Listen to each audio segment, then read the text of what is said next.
This is where fans of the series start to become divided.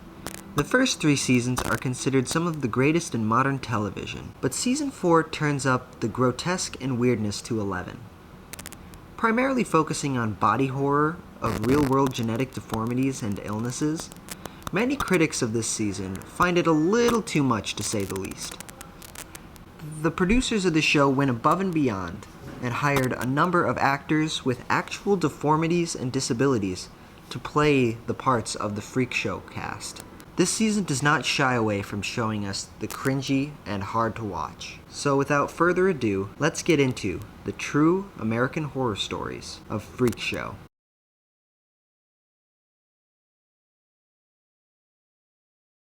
This season of American Horror Story takes a lot of inspiration from the 1932 film Freaks. The storyline of this film centers around a circus trapeze artist named Cleopatra, who sets out to marry Hans, a dwarf who is the leader of a sideshow performers. The only reason she seeks to marry him is in order to exploit his inheritance. She's using him for money. And throughout the course of the film, she spends time with the other sideshow performers, who include other dwarves, limbless people, pinheads, conjoined twins, a bearded lady, and a hermaphrodite. By the end of the film, she begins to understand that the sideshow performers are just regular people, and the true evil lurks outside the circus. The quote, regular people who seek to exploit the freaks. This season takes a lot of inspiration, both from the story, themes, and production design from this film. Not necessarily a true story, but a connection to the real world, nonetheless. Also featured in Season 2, Pepper is a pinhead who suffers from a neurological disorder called microcephaly, a disorder which causes an unusually small brain and skull. Pepper is based on a real-life person suffering from microcephaly named Schlitzie Surtees, or Schlitzie the Pinhead. Schlitzie was a sideshow performer in the early 20th century. He had the cognizance of a 3-year-old due to his disorder, could only speak in single-syllable words, preferred to dress in women's clothing, and was even an actor in the 1932 film Freaks. One of the most iconic characters in the entire show is based on a real-life person suffering from terrible genetic disorder. Sometimes even the scariest things are founded in reality. Some of the most horrific things you could ever imagine happen to real-life people in the real-life world. Edward Mordrake, featured in this season as an evil ghost who would only appear the eve of Halloween if the freak show put on a rehearsal or a show. Edward Mordrake was a real person, a man who lived in the 1800s and was a freak show performer. His deformity, he had a small face on the back of his head, and just like in the show, he repeatedly begged and pleaded with his doctors to remove it, as he claimed it whispered dark secrets to him. Secrets, quote, one would only speak about in hell. After years of his doctors refusing to remove his second face, Mordrake killed himself at age 23, and he left a letter asking to have his evil face removed before his burial. Apart from the whole ghost thing, Edward Mordrake was fairly accurately portrayed in this season.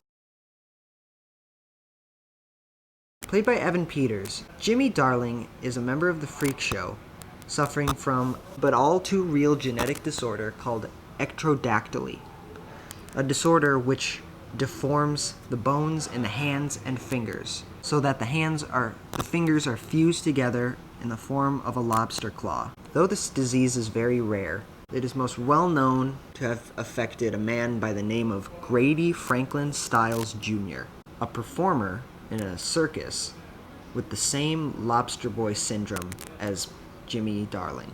Born in Pittsburgh in 1937, he and his entire family and lineage to this very day have this very condition. Forced to become a sideshow performance at a very young age, quickly rose in fame as the boy with the lobster hands. He was bound to a wheelchair and later in life became an abusive alcoholic. He would regularly physically assault his wife and children in a drunken rage. And in 1978, he savagely murdered his daughter's fiancé. And despite his guilty conviction, he was sentenced to parole because the jail was not suited to his particular deformity.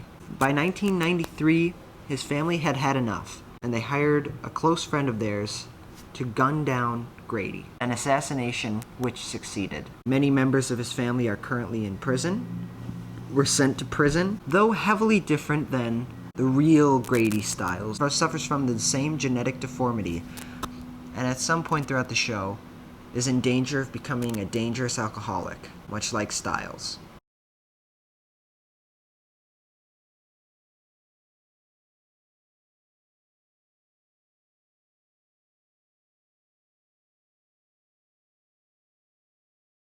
One of the most terrifying parts of the entire show, even the crew on set of this season had to leave because John Carroll Lynch's performance as Twisty the Clown was so terrifying. Though in the show there was a confused and misguided killer, he was inspired by a real-life serial murderer, the infamous John Wayne Gacy, a ruthless killer who between 1972 and 78 raped and killed at least 33 young men, although he admitted there are definitely more. Gacy was a birthday clown and created an alter ego named Pogo. He used this occasionally as an excuse to get close to victims where he would brutally assault and murder them. He was arrested, killed by lethal injection in 1994, leaving behind nothing, terrible legacy, and many self-portraits of Pogo the Clown. Twisty was very loosely inspired by the serial killer, but the idea of a murderous clown comes from John Wayne Gacy.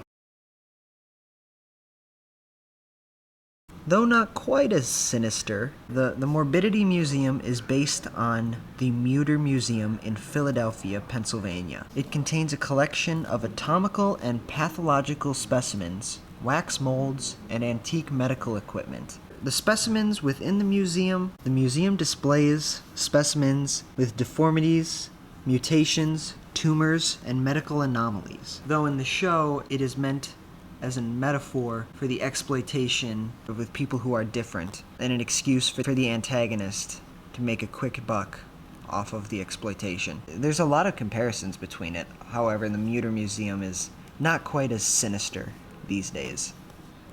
And I imagine, I've never been there, I don't know. Like I said in my beginning, this season of American Horror Story is where people start to get really divided as to the quality of it. If I'm not mistaken, I believe it also swept the Emmys that year, as every season before it did. But the problem with this season is that people believe it went too far and too gross. Die-hard fans of the series cite this as one of their least favorites because they claim it's too gross for them. Now, personally, I have a thick stomach. I can handle that easily. People with deformities, people with injuries and diseases, I'm okay with handling that.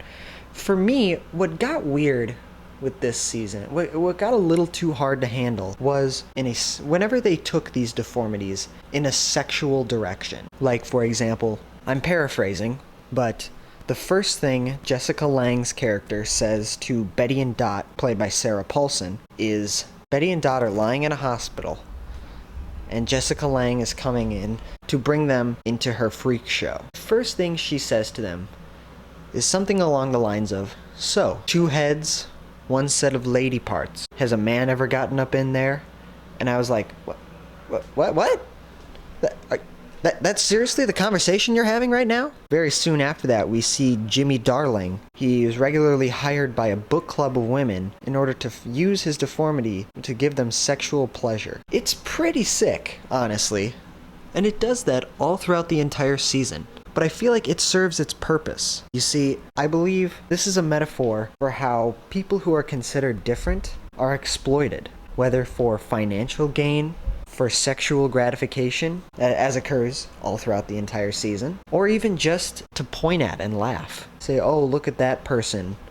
Look at how weird they are. This season, I think, is by far the most experimental the entire series. In terms of its themes, at a point, Jimmy Darling is singing Nirvana.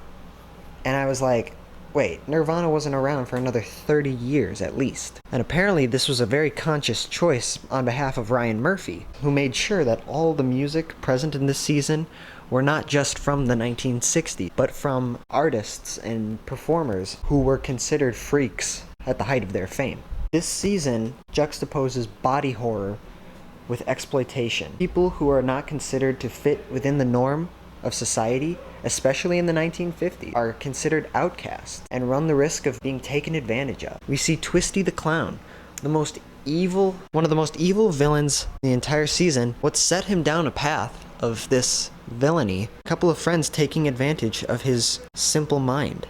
This season is gross, yes, but it's also a refreshing take. But it's also an interesting take what it means to be marginalized. And similarly, asks the question, who are the real freaks in this world? The man born with deformed arms? The woman without the lower half of her body? The smallest woman in the world? Or is it the rich pretty boy, centuries of inbreeding, turning him into a psychopathic murderer? Or is it a man looking to kill someone in order to harvest their deformities and sell them to a museum to make a quick buck? This season is definitely unique, but I do believe that it is still a great season of a great show. And much like the last season, it is an important one, discussing what it means to be stripped of human rights, and how we must all realize that no matter who we are or how we're born, we are all people. And in many ways, we're all freaks as well. Like I said before, I feel like I really did like this season, and I went into it having heard all these things about, oh my god, it's too weird or too gross. And it is, definitely all those things. But like I said, when it's seeing a guy with deformed arms, I can deal with that. I'm fine with all that. But when they take it in a sexual direction, which they do a lot of the time in this season, that's when it gets hard for me to watch, because I'm like, oh shit, this is so cringy.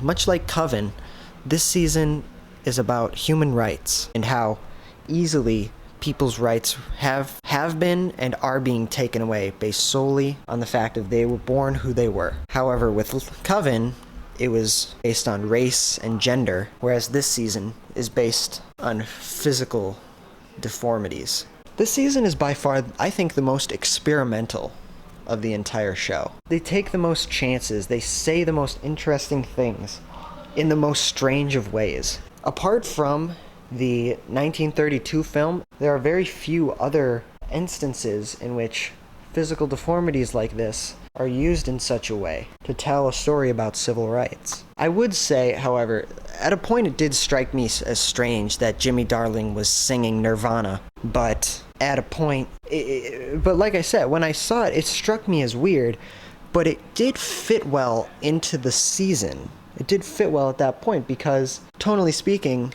that's what they were going for. I mean, look at Asylum. That season fit perfectly in the 1960s, and it was great. This season mixes the 1950s with modern day, and it is damn interesting. I will say this, as for flaws, I feel like, yes, the grotesque sexuality of it can be hard to swallow sometimes, but I would also say there are many points throughout the season in which, like, they will show a character dying, but then the next scene, they're still alive. And they never explain, well, is it a dream sequence? Is it, like, an alternate reality or something like that? I don't know. It's just, like, I believe I saw Betty and Dot die, like, twice in the season. And spoilers, by the end, they're still alive. So it's like, I guess you can use that. I guess you can say that that's a metaphor for just the endless cycle of perpetual exploitation, I guess. But it just got confusing seeing every, like, at a point we see every single character every single one of the freaks dead. But they're, like, the next scene, they're not dead. And it's just confusing, and I guess I just didn't get the message. I guess I didn't get the point of doing that. But overall, I'd say it's not a perfect season. Much like Coven, it's a great addition into the American Horror Story series, but not perfect. I will give this season a 7.5 out of 10. I'd say it's probably my third favorite season overall. As of right now, it's number 1 is Asylum, number 2 is Murder House, 3 is Freak Show, and 4 is Coven. That's it. So that's the true American Horror Stories of Freak Show. So thank you so much for listening in, and again, tune in next week. I will be talking about American Horror Story Season 5, Hotel, and trust me, I'll have a lot to say about that. This is where the show starts to dip in quality, in my opinion. But that is a story for another day.